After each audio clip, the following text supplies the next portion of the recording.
o fato de nós simplesmente obedecer a palavra de Deus, que diz: ide por todo mundo pregar o evangelho a toda criatura, ela implica não de defender o evangelho. Não se trata de defender o evangelho, mas sim de denunciar o que não é evangelho. Dá para você entender? A pergunta é o seguinte: você concorda que pregadores do evangelho cobrem para pregar? Ou paguem para pregar? Jesus disse: ide por todo mundo, pregai o meu evangelho. De maneira que, se você está cobrando por uma coisa que não é sua, você já está obviamente errado. Se você é um palestrante na área da medicina, na área da advocacia, na área, sei lá, qualquer outra coisa que não seja evangelho, é uma coisa que você constituiu para si, o conhecimento para si, é um conhecimento alheio, você tem, claro que você vai cobrar por isso. Você vai dar aula de entretenimento, você vai falar sobre política, é uma coisa do ser humano, é um conhecimento dado ao homem, para o homem. Então você cobra por isso, né? Mas as coisas de Deus, a palavra de Deus, ela não pode, e não adianta você vir falar: ah, não, mas argumentar que o obreiro é digno do seu salário, como diz, tem um versículo da palavra de Deus lá que fala, e enfim, de maneira que você falar aquilo que é seu, cobrar pelaquilo que é seu é lícito. Cobrar pelaquilo que não é seu, aí é totalmente errado. E pela regra de Deus é crime contra o Espírito Santo de Deus. Jesus disse: dai de graça aquilo que de graça recebeste. Quando Jesus se entregou na cruz do Calvário, ele simplesmente fez isso por amor, com o intuito de resgatar o homem, a criatura de Deus, que é o homem, para Deus. Então, Jesus pagou o sacrifício para Deus. Ele se ofereceu em sacrifício para Deus não nos destruir. Porque caso contrário, se você não saiba, amigo, a nossa raça era para ser extinta há muito tempo, desde o princípio. Mas o Jesus, o Filho de Deus, se ofereceu em sacrifício, o teu sangue precioso. Então nós fomos bem pagos. Nós fomos pagos por um alto preço, diz a palavra de Deus.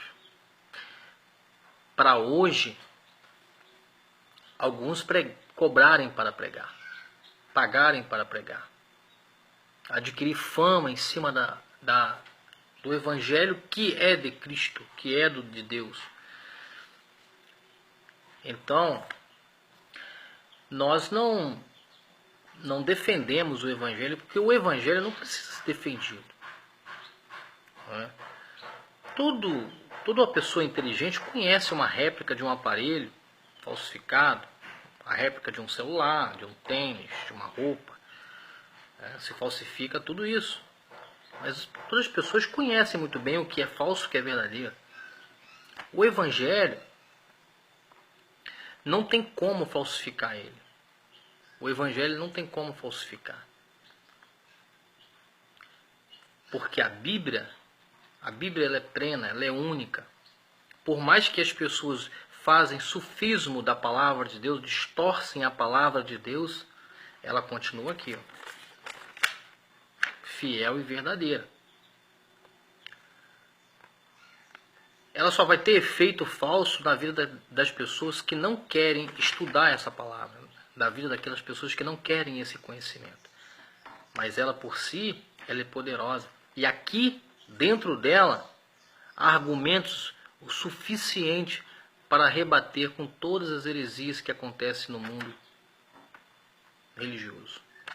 Portanto, cobrar para pregar, pagar para cobrar é um pecado gravíssimo. Vamos dar um exemplo, por exemplo, vamos falar de Bíblia, então vamos ler lá em Isaías capítulo 55. Olha o que a palavra do profeta Isaías diz: ó vós, todos os que têm sede, não está falando de sede de água, vinde às águas, e os que não têm de dinheiro, vinde comprai, comei, vinde comprai sem dinheiro e sem preço vinho e leite. A palavra aqui, ela está se referindo à palavra de Deus, que é considerada como água, como alimento, como suprimento para a vida com Deus. Então, vinde comprar sem dinheiro, porque claro que se você fosse comprar comida e água, quando você lê a Bíblia, amigo, você tem que ler com critério e lógica. Então, se a Bíblia estivesse falando de coisas materiais, ela não faria vinde comprar sem dinheiro. Então, água líquida você compra com dinheiro, comida você compra com dinheiro, mas a palavra de Deus é assim: vinde comprai. A palavra de Deus sem dinheiro, porque Deus não cobra pela sua palavra. Então, como que há pessoas que cobram para pregar a palavra de Deus? E isso é uma coisa que está propriamente estabelecida dentro de um sistema religioso que não tem cabimento pela palavra de Deus verdadeira.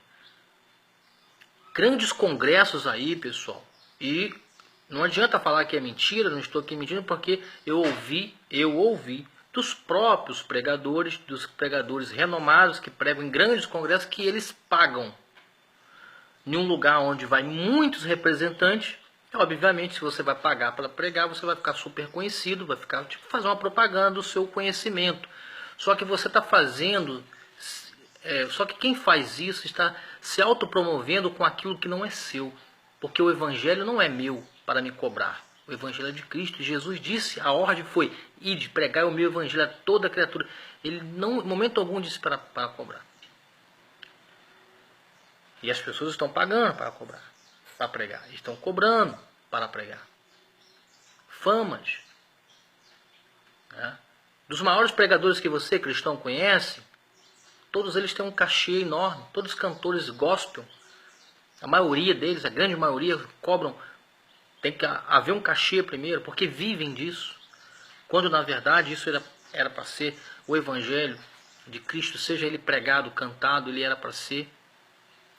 Ele tem que ser, biblicamente, ofertado espontaneamente. O apóstolo Paulo nos ensinou isso. Aquilo que dá no seu coração. Então você, quando vai pregar, cantar para Cristo, o seu único objetivo não é fazer um show.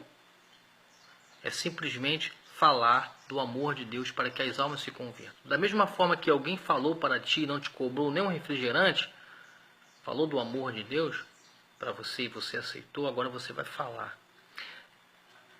Por exemplo, há uma passagem, uma parábola que Jesus conta de um credor. Ele tinha uma grande dívida, E esse rapaz, ele chegou para o seu credor ali e pediu perdão, porque ele não tinha condição de pagar a sua dívida, e aquele homem perdoou a sua dívida que era enorme. Mas diz a parábola que Jesus fala, que quando ele chegou lá na frente, ele encontrou um homem que devia apenas uma moeda para ele.